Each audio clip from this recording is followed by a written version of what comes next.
Good morning, everyone. I'm traveling this week. I'm in beautiful, sunny Indianapolis, Indiana, just hanging out in the hotel room. I want to talk about one of those deep questions that we often, maybe we don't ask, but why is life so hard when you're a follower of Christ?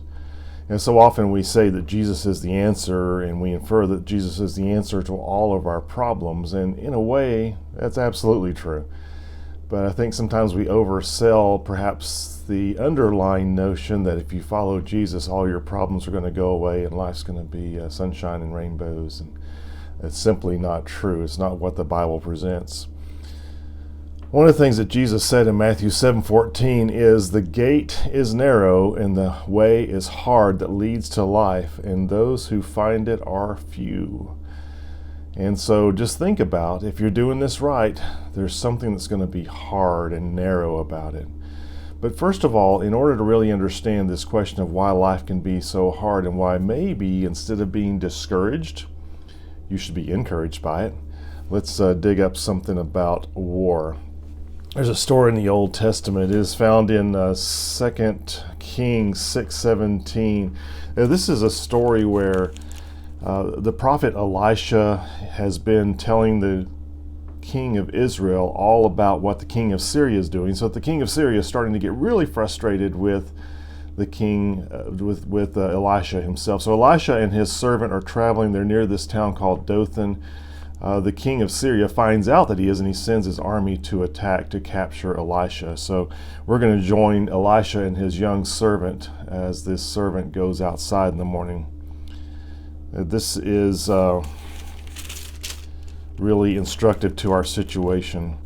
"So when the servant of the man of God arose early in the morning and went out, behold, an army with horses and chariots was all around the city. And the servant said, 'Alas, my master, what shall we do?'" So just think about this. Put yourself in the place of that servant going out of the tent or the house you're staying in near Dothan, and you see this large army. It doesn't say how big it is, how many hundreds or thousands of men there were, but there's two of you. There's you and Elisha, and there's this bunch of armed dudes with horses and chariots. And so he goes and kind of freaks out in front of Elisha. Here's what Elisha says. Yeah, put yourself in the place of the servant when you hear this. Elisha says, "Do not be afraid, for those who are with us are more than those who are with them." Now, I don't know about you, but I'm kind of sitting there as the servant going, see, 1, 2, there's two of us, and we don't have a sword or a spear, we don't have horses or chariots, and there's, yeah, that doesn't work there, boss. I'm not sure what you're talking about. In other words, Elisha's servant is seeing from human eyes. He's seen with these two peepers right here. And then Elisha says this, "O Lord, please open his eyes that he may see." So the Lord opened the eyes of the young man, and he saw, and behold, the mountain was full of horses and chariots of fire all around Elisha. Folks, we need to be praying that the Lord would open our eyes, and then we will understand why so often life seems so hard.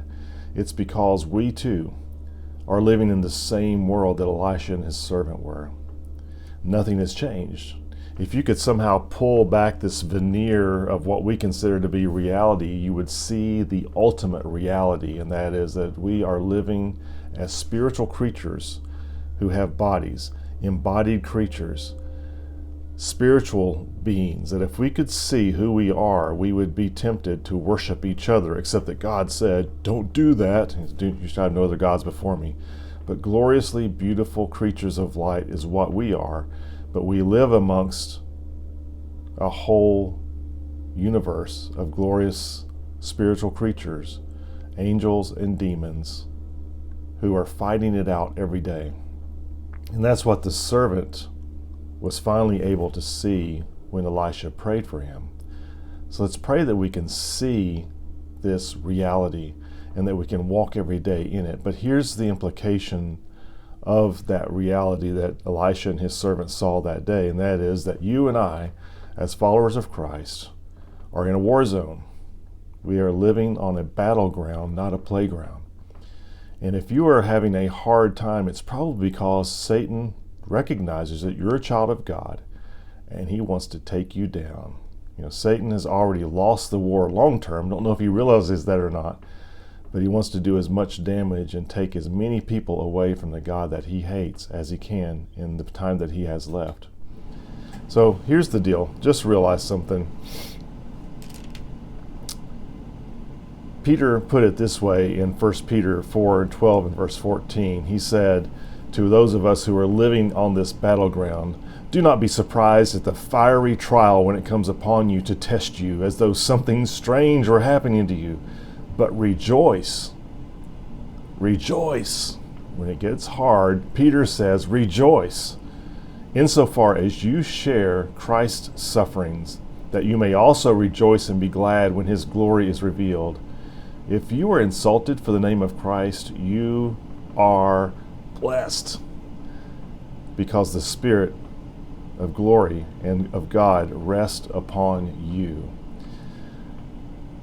I will tell you one thing. If you have peace in your life right now, there's one of two things happening to you. Either God is preparing you for something, a battle in the future, and he's giving you a time of peace. And if so, be very thankful. But also, if so, you need to do one more thing. You need to strengthen yourself and prepare for the next war, for the next battle, because it's coming, folks. It's coming. Or option number two is that Satan looks at you and he doesn't even see you because you're not a threat, because you're not fighting. There's a really interesting thing that comes from the past, and let me read this to you. This is from 1 Timothy 6, verses 11 through 16. But as for you, O man of God, flee these things, worldly things. Pursue righteousness, godliness, faith, love, steadfastness, gentleness. Fight the good fight of the faith. Fight the good fight of the faith. Saints of old, and this, if you look at the Greek word underneath this is very true. They called it the beautiful fight, because we are fighting for the reconciliation of people to their God. We are fighting to save, to redeem, to give freedom to give beauty and purpose and peace and joy to. This is the good fight. The reason why life is so hard is because Jesus, because he has an enemy. And if Satan sees you as of Jesus, then Satan understands that you are a fighter, that you are an enemy of his, that you are fighting against his agenda, and you are trying to do what is good and right and fighting the beautiful fight. And so first of all, if your life is hard right now, and it's not because you're being disobedient to God and doing stupid things to make your life hard, but it's because Satan sees you as an enemy and he's opposing you. So hey, we're going to do a series here on why life is hard and how to adapt to this, living on this battleground as soldiers of Christ over the next several weeks and months. So stay tuned for more episodes, but I do recommend, if you want to get a bigger part of the picture, get my book Superhero, Being Who God Says You Are. It'll step you through in a very practical way how to grow in the faith. And also, if you just want to get a shorter course, you may get my newest release. It talks about how to defeat fear in your life, and that's the book Free Fall. All of these are available from your local bookstore. They can order it for you. My preferred way of doing it, meet face-to-face with people. It's a healthy way to order things, where you can always order them online from the typical book sources. Anyway, till next time, stand up and fight. Dave out.